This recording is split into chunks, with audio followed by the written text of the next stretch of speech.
오늘 6월 11일입니다. 토요일입니다. 스승님의 나오신 우리 성도님들을 환영합니다. 오늘 말씀 나누기 전에 먼저 우리 공동기도 제목으로 기도하는 시간 갖도록 하겠습니다. 기도하시겠습니다. 홍석가 집사의 암을 치료해 주십시오. 배옥준 집사의 뇌졸중을 치료해 주십시오. 언어가 회복되고 오른쪽 팔다리에 힘이 생겨나도록 해주십시오. 곽한나 집사의 허리를 치료해 주십시오. 권하자 집사가 다시 걷도록 해주십시오. 오기선 어린이가 회복이 잘 되게 해주십시오. 이승학 성도의 뇌종양 치료가 잘 되게 해주십시오. 권현민 형제를 치료해 주십시오. 김에브라임 형제가 신장 이식을 속히 받도록 해주십시오. 우한 폐렴으로부터 우리를 지켜주십시오. 예수님의 이름으로 기도합니다. 아멘. 아멘. 오늘 본문의 말씀은 에스더 1장 1절에서 12절까지 말씀입니다. 오늘부터 에스더서를 함께 보기를 원합니다. 에스더서는 아주 특이한 책입니다. 에스더서 전체 안에 하나님의 이름이 한 번도 등장하지 않습니다. 하나님께 제사를 드린다든지 또 하나님의 이름을 높인다든지 하는 이야기가 한 번도 나오지 않습니다. 그런데 어떻게 성경에 들어갔을까 하는 거죠. 하나님의 직접적인 이름은 등장하지 않지만 이 이야기 안에 하나님께서 철저하게 개입하시고 또 이스라엘 백성들을 하나님께서 보호하시고 하나님을 믿는 하나님을 사랑하는 사람들을 하나님께서 축복해 주시는 이야기가 그 이야기 안에 숨어져 있기 때문에 그렇습니다. 이 에스더서를 이해하기 위해서는 에스라, 느헤미야를 좀 이해할 필요가 있습니다. 우리가 잘 아는 것처럼 남유다가 북이스라엘은 이미 망했고요. 722년에 망하고 남유다가 586년에 나라가 망합니다. 바벨론에 의해서요. 그런데 586년을 기점으로 해서 한 4번 정도 바벨론에 의해서 사람들이 바벨론으로 포로로 잡혀갑니다. 1차, 2차, 3차, 4차 이렇게요. 586년에 나라가 완전히 망하는데 그때는 제3차로 사람들이 잡혀가는 것입니다. 근데 대부분 어떤 사람들이 잡혀갔냐 하면 왕이나 또 왕족, 귀족들, 기술자들 이런 사람들이 많이 잡혀갔습니다. 그러다가 하나님께서 약속하신 대로 70년이 지난 다음에 포로에서 귀환을 합니다. 귀환은 1차, 2차, 3차에 걸쳐서 귀환이 이루어집니다. 1차는 538년 스룹바벨에 의해서 스룹바벨과 제사장 여호수아에 의해서 1차가 돌아오고요. 2차는 458년에 에스라에 의해서 돌아오고 3차는 444년 BC 444년 느헤미야에 의해서 사람들이 돌아오게 됩니다. 이 에스더는 에스라를 읽어보시면 에스라 6장과 7장 사이에 특별히 그 바벨론이 페르시아에 의해서 정복을 당하고 페르시아의 새로운 왕이 등장하는 이야기, 그 이야기, 그 시대에 에스라가 돌아왔을 때 그 사이에 있었던 이야기가 오늘 이 에스더의 이야기입니다. 에스더서의 큰 이야기는 크게 두 가지 정도를 볼 수 있습니다. 에스더가 왕이 되는 이야기, 그 다음에 그 하만이라고 하는 그 페르시아의 장군이 이스라엘 백성 전체를 죽이려고 했는데 그 전체를 죽이려고 했던 그것을 에스더가 어떻게 모르드게와 에스더가 어떻게 그것을 극복해내고 하나님께서 어떻게 개입하시는지에 대한 이야기가 오늘 에스더 전체의 중요한 이야기라고 할 수 있겠습니다. 자, 오늘은 1절부터 12절까지 말씀을 함께 보실 텐데요. 여기서는 아하수에로 왕 때 일어난 한 사건을 보여줍니다. 이 사건은 왕에게 왕후가 왕의 말을 듣지 않으므로 왕이 분노하고 그리고 이제 내일 말씀으로 이어지는데요. 그 왕후를 폐위시키고 새로운 왕후를 얻는 이야기가 기록되어져 있습니다. 그 안에 하나님의 개입하심과 하나님의 사람 에스더가 왕후가 되는 이야기가 기록되어져 있습니다. 자, 오늘 본문의 말씀 보시면 1절에 보시면요. 아하수에로 왕 때 일어난 사건이라고 기록되어져 있습니다. 이런 이야기입니다. 아하수에로 왕이라는 사람이 있었는데 이 사람이 인도에서 구스까지, 구스라는 것은 지금으로 말하면 아프리카를 말하는 거죠. 인도에서 아프리카까지 127개 지방을 다스리는 거대한 제국의 왕이었습니다. 페르시아의 왕이셨습니다. 이 사람이 수산궁에 있을 때 왕으로 즉위한 지 3년이 되어서 그것을 자축하기 위해서, 그리고 자기의 왕권을 한번 과시하기 위해서 모든 지방의 지방관들과 신하들을 위해서 잔치를 베풀고 그 사람들을 수상궁으로 모아서 잔치를 했는데 무려 180일 동안 잔치를 했습니다. 그 잔치를 통해서 나라가 얼마나 부강하고 그리고 왕권이 얼마나 강한지를 보여주는 것이었습니다. 그리고 왕은 백성들을 위해서 후원에다가 왕궁의 후원에 뜰을 만들고 7일 동안 잔치를 베풀었습니다. 그러니까 관리들을 위해서 180일 동안 잔치를 베풀고 그 수산궁에 있는 모든 백성을 위해서 7일 동안 잔치를 베풀었다는 것은 이 아하수에로 왕이 얼마나 부자이고 그리고 나라가 얼마나 부강한지를 우리가 알 수 있는 것입니다.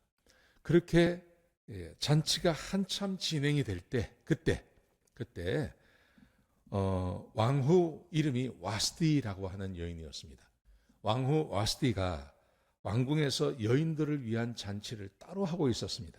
그때 왕이 제7일째 되는 날 왕 아하수에로 왕이 자기의 부인을 사람들에게 자랑하고 싶었습니다. 술이 거나하게 취해서요. 술이 취해서 자기 부인의 아름다움이 얼마나 아름다운지를 사람들에게 자랑하고 싶은 마음이 생겼습니다. 그래서 내시 한 사람을 보내어서 왕후에게 명령을 합니다. 아름답게 꾸미고 그리고 관을 쓰고 나와서 사람들에게 좀 보이라, 이렇게 명령을 했습니다. 자, 그런데 왕후 와스디가 왕의 명령을 따르지 않습니다. 그러자 왕이 분노하고 진노했다는 이야기가 12절에 기록되어져 있습니다. 여러분, 오늘 본문이 우리가 주고 있는 교훈이 뭔가요? 사람들 사는 게 똑같다는 겁니다. 사람들 사는 게 과거나 현재나 그리고 힘이 있는 사람이나 힘이 없는 사람이나 사람들 사는 게 똑같다는 겁니다. 그렇지 않습니까? 여러분, 아름다운 부인을 데리고 있는 사람, 부인과 결혼한 사람은 아름다운 부인을 자랑하고 싶고, 그리고 자기의 마음에 들지 않으면 아무리 왕이라 하더라도 그 왕의 명령에 복종하고 싶지 않고, 이런 게 사람들 사는 이야기 아니겠습니까? 전 세계를 통괄한 그런 아주 거대한 왕도 사람의 마음이 별반 다르지 않다는 겁니다. 사람의 마음이 다 똑같다는 겁니다.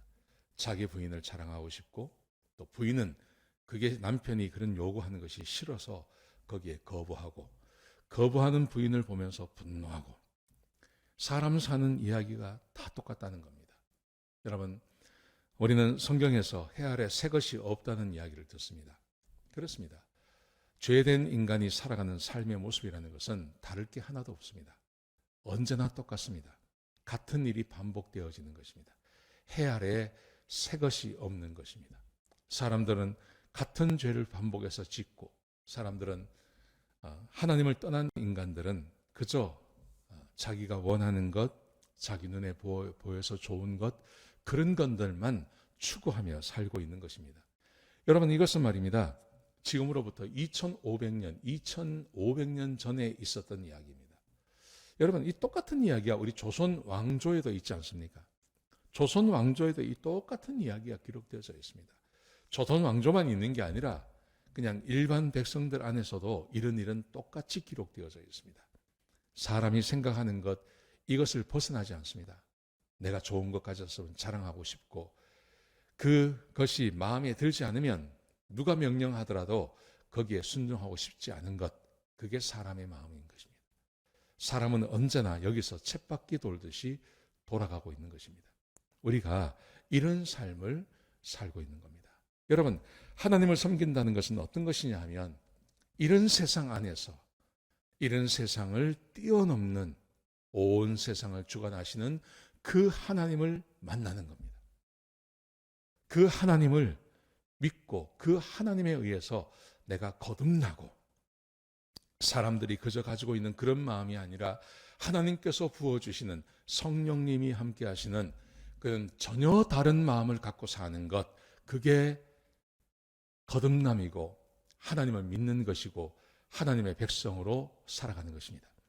사랑하시는 성도 여러분, 이 아하수에로 왕이 만약에 하나님을 섬기는 왕이었으면 이렇게 했을까요? 자기 부인의 아름다움을 사람들에게 자랑하고 자기의 부함과 자기의 강함을 사람들에게 자랑하려고 그렇게 했을까요?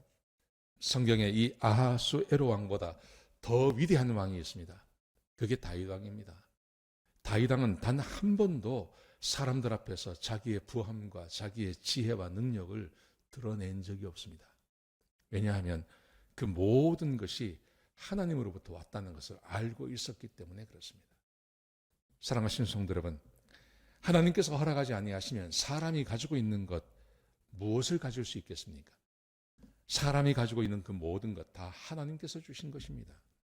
여러분, 그런데 하나님을 모르는 사람은 그게 하나님으로부터 왔다는 걸 모르는 겁니다. 그래서 자기를 자랑하고 싶은 겁니다. 아하수에로 왕도 와스디 왕후도 똑같습니다. 그런데 하나님의 사람, 하나님에 의해서 거듭나고 하나님을 알고 있는 다윗 왕, 그는 자기가 가진 것을 한 번도 자랑한 적이 없습니다. 자기가 가지고 있는 지혜, 자기가 가지고 있는 힘, 자기가 가지고 있던 그 거대한 제국을 사람들에게 자랑한 적이 단 한 번도 없습니다. 왜냐하면 하나님께서 주셨다고 믿기 때문에 그렇습니다. 오늘 우리 본문이 우리에게 주고 있는 교훈은 이것입니다. 하나님을 모르는 사람과 하나님을 아는 사람들의 극명한 차이가 있다는 거죠. 우리는 하나님을 알고 있습니다. 우리는 하나님을 알고 있기 때문에 겸손할 수밖에 없습니다. 우리가 가진 모든 것 다 하나님이 주신 것입니다. 우리의 지혜, 우리의 재산, 우리의 건강, 우리가 가지고 있는 그 모든 것 다 하나님이 주신 것입니다. 여러분, 그러므로 우리는 이 아하수에로 왕이 했었고 이 와스디 왕후가 한 것처럼 그렇게 자기의 힘을 자랑하고 하는 것은 하지 말아야 되겠습니다. 하나님이 주셨다고 고백하고 하나님이 주신 것을 우리는 자랑하는 게 아니라 감사하며 그 안에서 조심스럽게 하루하루를 살아가는 것, 그게 우리 그리스도인들이 해야 할 줄로 믿습니다. 오늘 하루 하나님의 말씀을 늘 생각하시면서 그렇게 사셨으면 좋겠습니다. 그리고 내일은 주일입니다.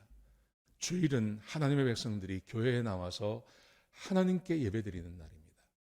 빠짐없이 교회에 오셔서 하나님께 예배드리시는, 나에게 모든 것을 주신, 내가 누리고 있는 그 모든 것을 허락하신 그 하나님께 감사와 영광을 올리시는 그런 귀한 하루가 되시기를 주의 이름으로 축복합니다. 우리가 특별히 기도할 것이 있습니다. 우리 김시희 집사님, 김시희 집사님께서 병원에 입원하셔서 어제 금요일 날 수술을 받으셨습니다. 그 수술이 뇌에서 종양이 조금 있는데 그게 어떤 것인지를 시험해보는 그런 수술이었습니다. 우리가 함께 기도하기는 우리 김시희 집사님 그 수술이 그 종양이 좀 심각한 것이 아니고, 그래서 수술하지 않고 약물 치료나 아니면 방사선 치료로 회복되기를 좀 기도해 주시기 바랍니다. 우리 같이 한번 기도하시겠습니다. 아버지 하나님, 하나님을 모르는 사람과 다른 삶을 사는 하나님의 백성들이 되게 하여 주옵소서. 하나님, 세상 사람들은 하나님께서 허락하신 것을 자기의 힘으로 가졌다고 생각합니다. 그래서 자랑하고 교만합니다. 하나님, 그러나 우리는 하나님을 알고 있고 하나님의 세상의 주인인 것을 알고 있습니다. 그래서 모든 것이 하나님으로부터 왔다는 것을 고백합니다. 그러므로 자랑하지 아니하고 하나님께 감사하며 겸손한 삶을 사는 주의 백성이 되게 하여 주옵소서. 특별히 우리 김수희 집사님 기억해 주시옵시고 하나님의 은혜 가운데 있게 해 주시옵시고 하나님 나쁜 결과 나오지 않게 하시고 빨리 회복될 수 있도록 주께서 은혜를 베풀어 주시옵소서. 주님 감사합니다. 예수님의 귀하신 이름으로 기도드렸습니다. 아멘.